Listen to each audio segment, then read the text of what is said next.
वहीं प्रधानमंत्री नरेंद्र मोदी ने शुक्रवार को अबू धाबी के युवराज और यूएई के सशस्त्र बलों के उप सर्वोच्च कमांडर शेख मोहम्मद बिन जायद अल नाहयान के साथ ही डिजिटल माध्यम से शिखर बैठक की और यहां पीएम मोदी ने कहा कि भारत और यूएई आतंकवाद के विरुद्ध कंधे से कंधा मिलाकर खड़े रहेंगे। प्रधानमंत्री नरेंद्र मोदी ने दोनों देशों के संबंधों के विविध आयामों और खाड़ी क्षेत्र के इस देश में ही हाल ही में हुए आतंकी हमलों का भी जिक्र किया।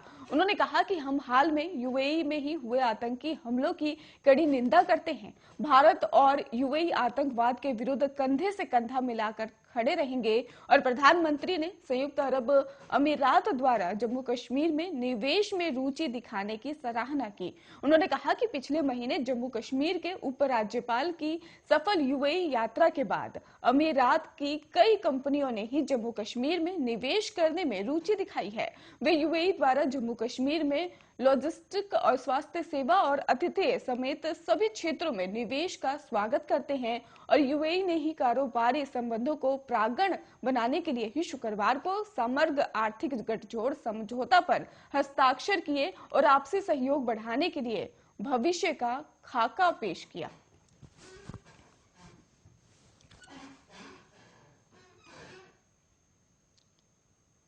वहीं विवाह में तलाक और पति के पेंशन के मामले में केरल और बॉम्बे हाईकोर्ट को दो महत्वपूर्ण फैसले किए हैं। और दरअसल आपको बता दें कि केरल हाईकोर्ट ने तलाक के मामले पर सुनवाई करते हुए कहा कि असफल विवाह के रिश्ते में रहने के लिए कोई भी पुरुष या महिला बाध्य नहीं है और ना ही कोई इन्हें मजबूर कर सकता है। हाईकोर्ट ने आगे कहा कि ऐसे रिश्ते आपसी सहमति से तलाक देने से मना करने या कुर्ता माना जाना चाहिए। और इसके साथ ही कोर्ट ने ऐसा पति या पत्नी की एक याचिका की सुनवाई के दौरान में कहा है।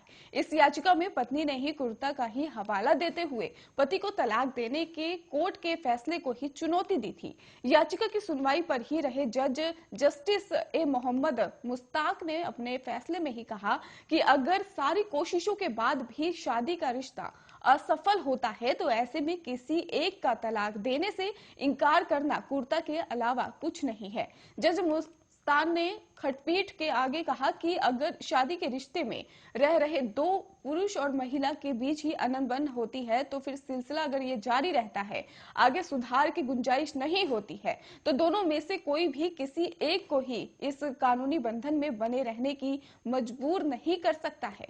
और इस मामले की याचिका केरल हाईकोर्ट में तह पहुंची और जब पत्नी ने कुर्ता के आधार पर पति को तलाक देने के नेमुद फैसले को लेकर भी उन्होंने फैसले को चुनौती दी थी और इसके बाद ही फैमिली कोर्ट के फैसले को चुनौती देने वाले दंपति की शादी साल 2015 में हुई थी। इस रिश्ते में ही पुरुष इंजीनियर कॉलेज में ही असिस्टेंट प्रोफेसर का काम करता है और जबकि पत्नी कन्नूर में ही पोस्ट ग्रेजुएट हैंडल की छात्रा थी। और इस मामले में ही पत्नी ने आरोप लगाया था कि पति झगड़ा करता है और उसे महिला के मां और बहन के साथ संबंध रखना पसंद नहीं था। यही कारण है कि महिला ने तलाक की अपील की।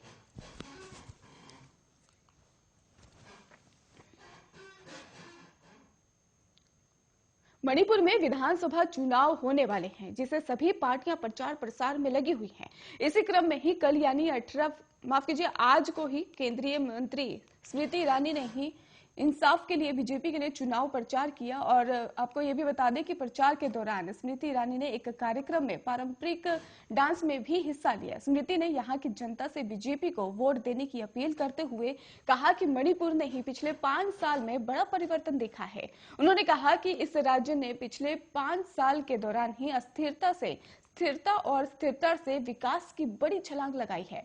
वहीं उन्होंने राहुल गांधी पर निशाना साधते हुए कहा कि राहुल गांधी के परिवार ने मणिपुर को एटीएम के रूप में इस्तेमाल किया है, लेकिन पीएम मोदी ने अपने शासनकाल में किसान सम्मान निधि योजना की शुरुआत की और इस योजना के शुरुआत के साथ ही 11 करोड़ किसानों को हर साल 6,000 रुपए दिए जाते हैं। अगर हमारी सरकार दोबारा सत्ता में आए तो हम मणिपुर के किसानों को अतिरिक्त 2,000 रुपए देंगे।